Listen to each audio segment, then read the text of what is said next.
Steve, we saw Stuart speak about England being a bit more patient, and Joe Root said before the match they want to be a bit more patient with their plans to Smith, and they sort of stuck outside off to him. Does he come into a match preparing for something different, knowing that England might change, or does he just adapt once he gets to the middle? He prepares for everything.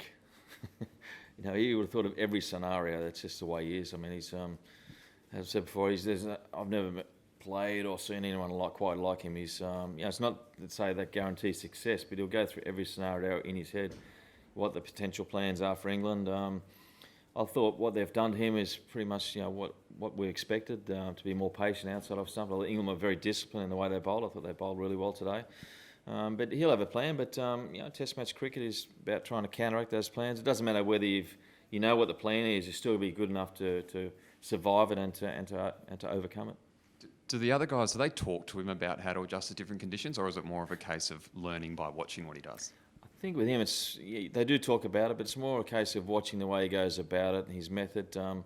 He's obviously different, but he's a real deep thinker of the game, and that's not to say that's for everyone. There's some other players I've played with that don't want to think about too much. They want to rely on instinct, and when they go out there, just trust their natural skills. So it's not for everyone. I think Test match cricket is about finding your way and sticking to that and believing in your method is going to be good for you. So whatever the method is Steve Smith uses, it doesn't necessarily mean it's good for someone else. But you can certainly learn by his preparation, the way he goes about his professionalism and his commitment to the cause, and he gives himself every chance of success. Just about the openers again, like in conditions like these, do you judge them by the time they spend at the crease, almost like negating the new ball, or do you actually start looking at the runs that they've scored as well? I don't think you look at the runs too much. I thought Dave Warner looked really good last night, and it was a pretty good delivery that got him. So I don't think that's cause for concern. Bancroft stayed in there for quite a while, did a good job for the team. They both want to get a lot more runs, obviously. That's the way it is. But Test match cricket is tough. It's challenging, and the conditions over here, as I say, not easy for batting. It's not as if the ball's coming on and you can play the big cover drives.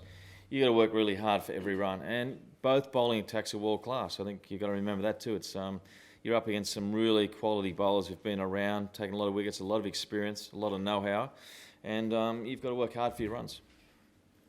Just don't want to harp on the openers, but specifically Cameron Bancroft, your experience here, you've had a lot of experience here, JL's had a lot of experience here. Do you have to reiterate that to someone like Cameron, who's come back into the team after a long time, hasn't done that, there's another opener in the squad who come here, those conversations with him? Yeah, look, I see my role in that mentoring role is to get guys comfortable and confident and relaxed. That's what I'm trying to do. And Cameron's preparation for this Test match was excellent. He's really good at the nets, and he's relaxed, pretty relaxed at the moment. He'd like some more runs, but I'm backing him to do well. He's a thoroughly professional cricketer, a really nice, decent guy who works hard at his game, and he's dedicated. He's disappointed he missed out, today, but he's the sort of cricketer that he's tough and he'll come back. Steve, having been around the side for a month now and a couple of Ashes Test matches, have you had that itch to maybe get out there yourself?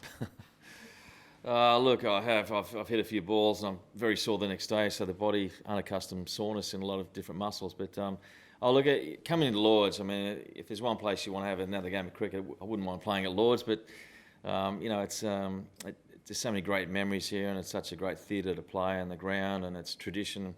This is a place that every Australian cricketer wants to play. So, but yeah, look, I'm realistic enough to know that it was a long time ago that I played, and the game has moved on as well. So, but here it's great to be here at Lords.